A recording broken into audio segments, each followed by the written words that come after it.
Bienvenidos a Fox Noticias, yo soy Julie Banderas. Empezamos en la Casa Blanca porque el vicepresidente J.D. Vance afirma que los Estados Unidos no ha descartado una acción militar contra los carteles de la droga que operan en México. En una entrevista reciente, Vance señaló que Washington prefiere trabajar junto con las autoridades mexicanas, pero advirtió que los Estados Unidos actuará por cuenta propia si es necesario para proteger a los americanos del tráfico del fentanilo y de la violencia de los carteles. Vance calificó a los carteles como un cáncer para México y argumentó que los Estados Unidos deben mantener todas las opciones sobre la mesa cuando la seguridad nacional esté en riesgo.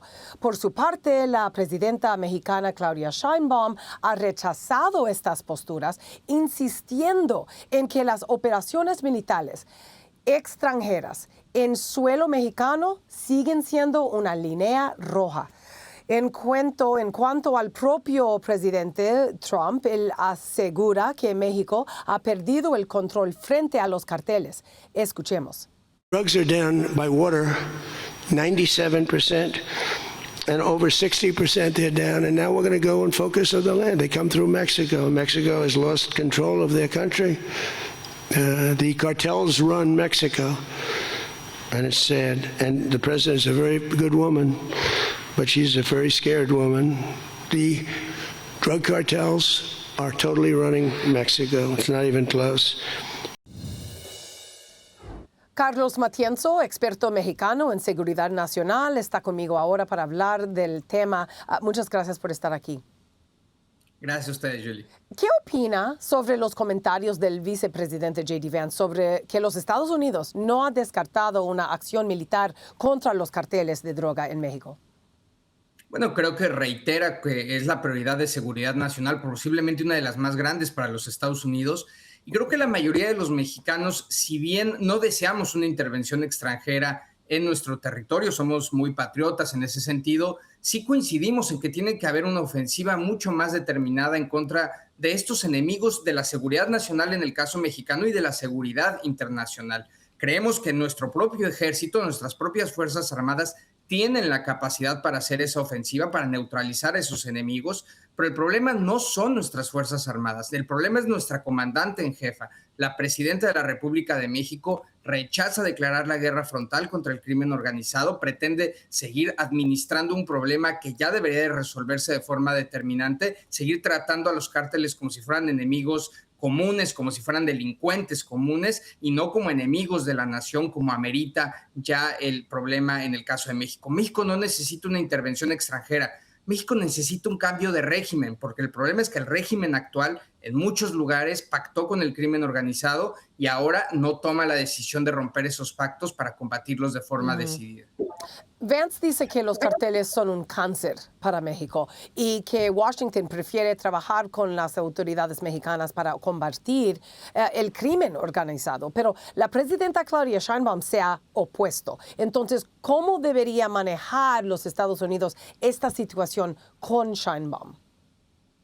Sí, no solo es un cáncer para México el tema de los cárteles, sino que es un cáncer que ya hizo metástasis. El gran problema en este momento en México es que no sabemos cuántos gobernadores y cuántos alcaldes pertenecen o pactaron con el crimen organizado. El problema es que tenemos el enemigo en casa como parte del gobierno.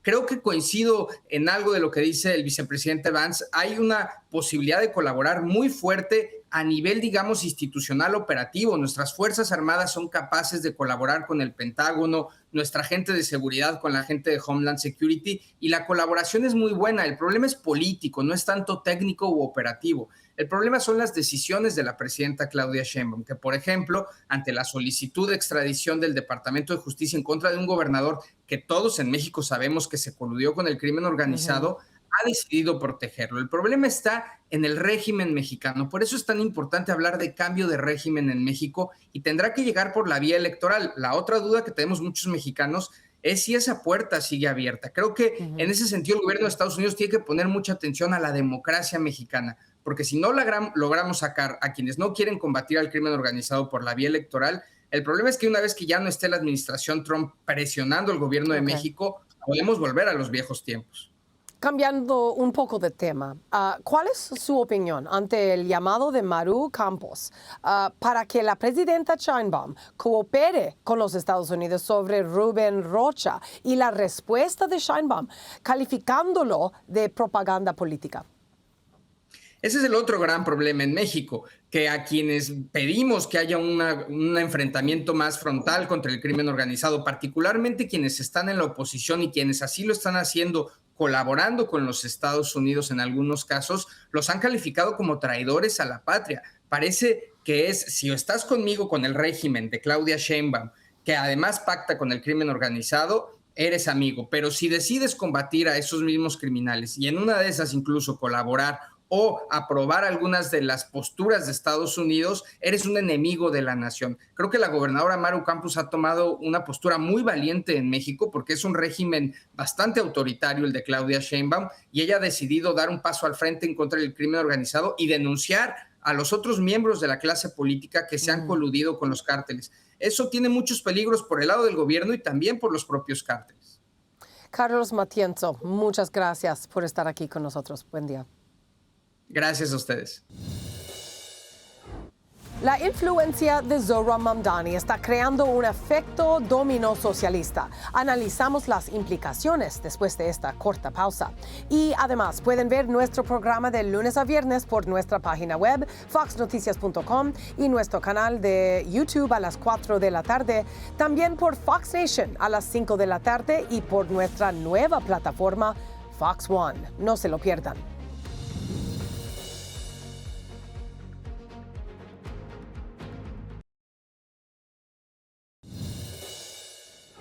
Bienvenidos de vuelta a Fox Noticias. En Nueva York, con menos de un año en el cargo, el alcalde socialista Zohran Mamdani se ha convertido en una poderosa fuerza política.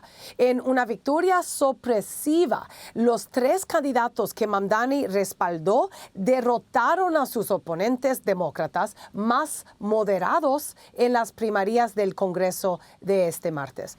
Estos triunfos inesperados de los candidatos de extrema izquierda están causando un fuerte impacto aquí en Nueva York y en todo el país, tanto para los republicanos como para los demócratas tradicionales. Los resultados del martes son una señal de advertencia que Mamdani se ha convertido en un auténtico creador de reyes en la política, no solo a nivel local, sino también en el Congreso de cara al escenario nacional. How we feeling tonight?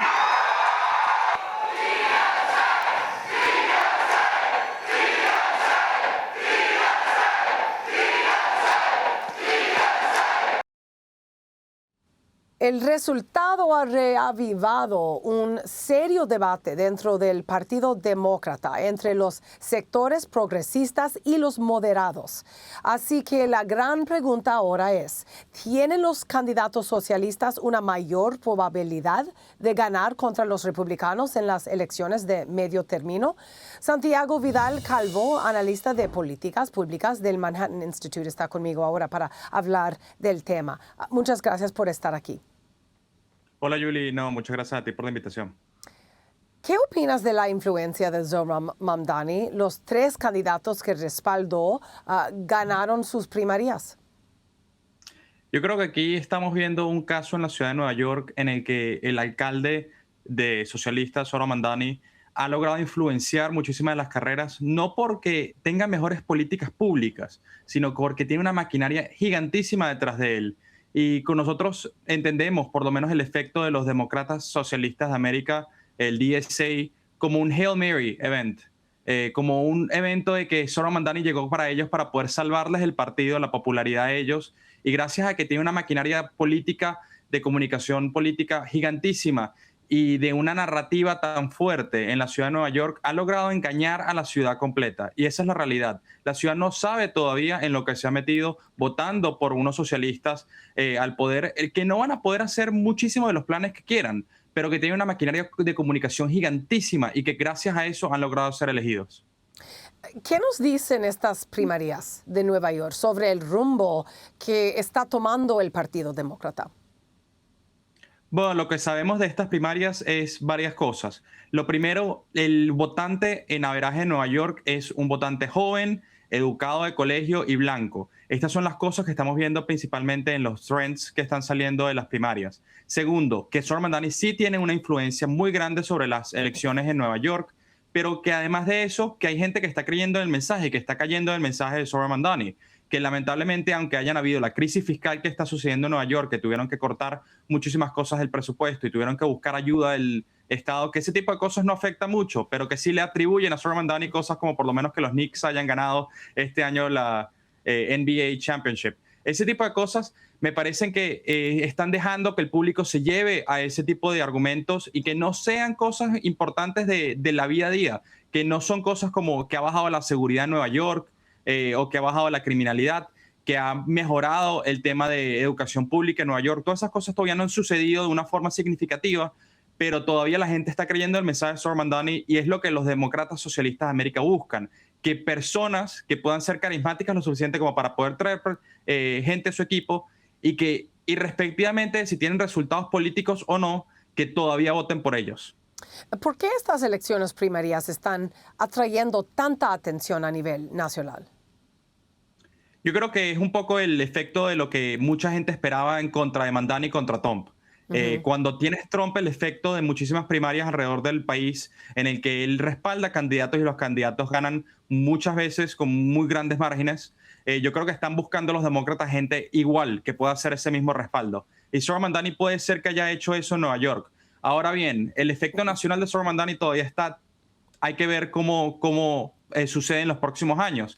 Pero por los momentos Zohran Mamdani sí tiene gran efecto en Nueva York, especialmente en lugares como el City Council, en el Consejo de la Ciudad, que toma decisiones políticas sobre la ciudad. Y hay que ver si este efecto también se replaga a otras partes del estado de Nueva York, que es distinto a la ciudad. ¿Por qué los votantes jóvenes se están convirtiendo en el principal motor del movimiento socialista?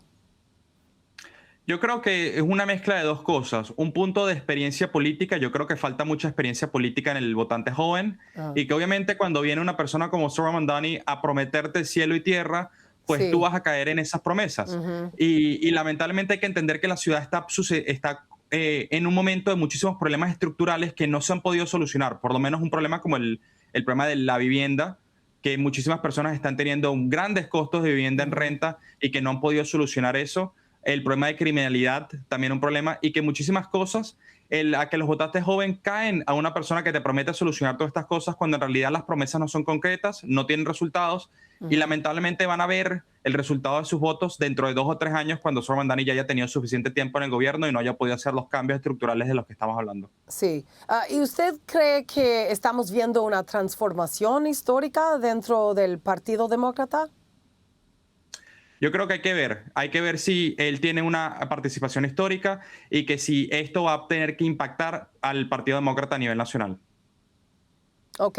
Santiago Vidal Calvo, muchas gracias por estar aquí con nosotros. Buen día. Muchísimas gracias. Un poderoso Super El Niño podría traer más que solo mal tiempo a América Latina. Analizamos esto con un experto en clima al regresar.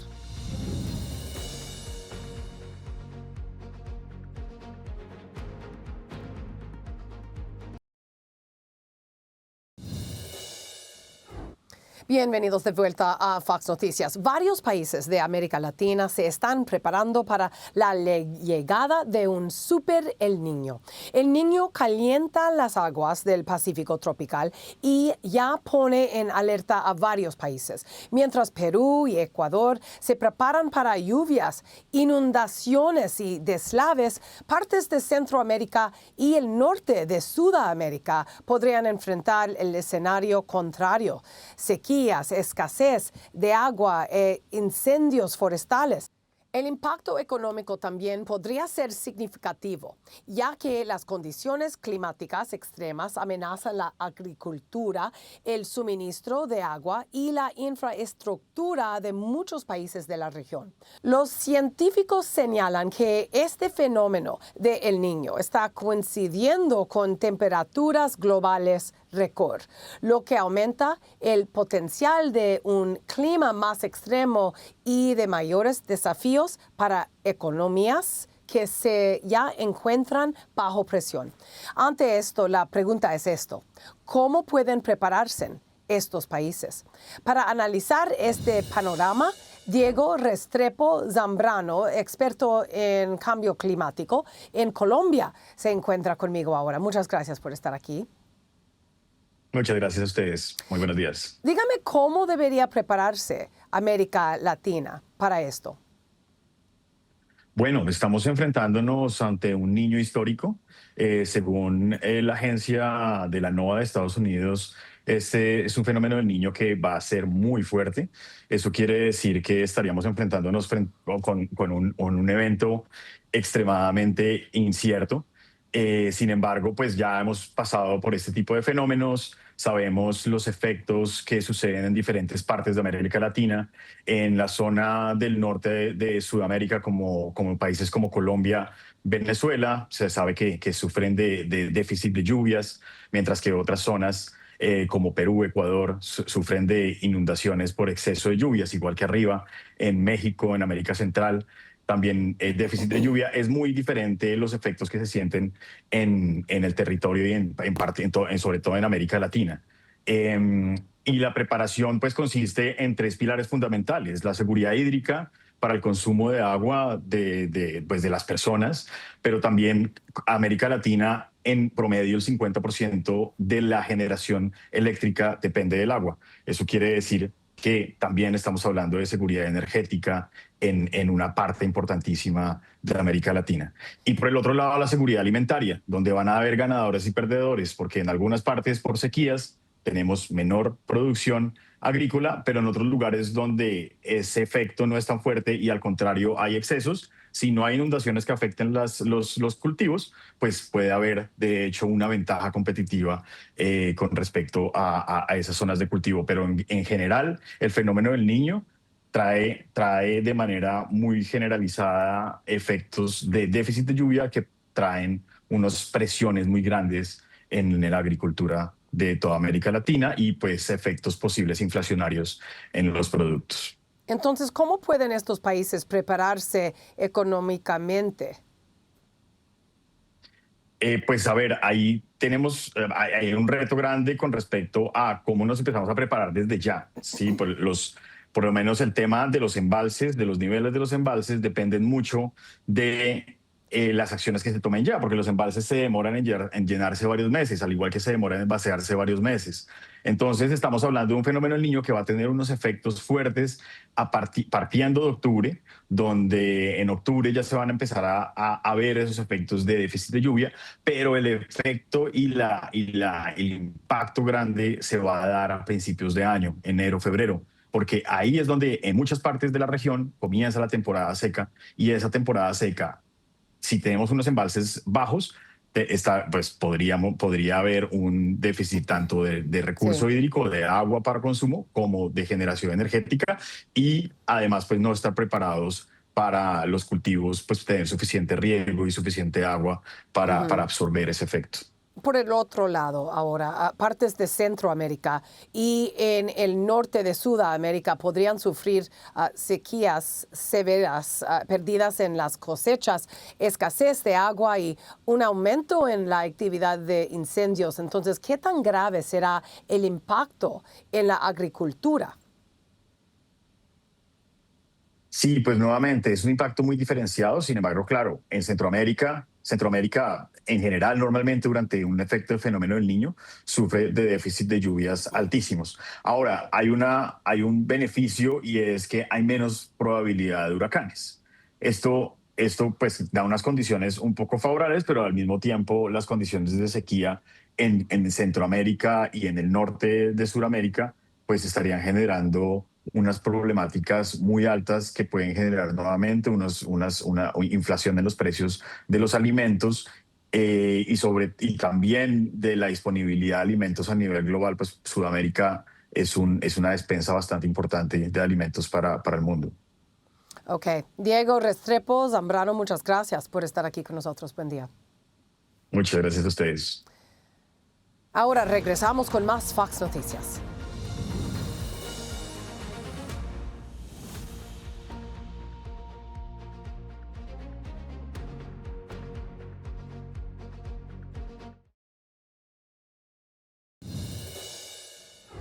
Muchas gracias por acompañarnos el día de hoy. Síguenos en Instagram, Facebook, X, TikTok y WhatsApp para que no te pierdas absolutamente nada.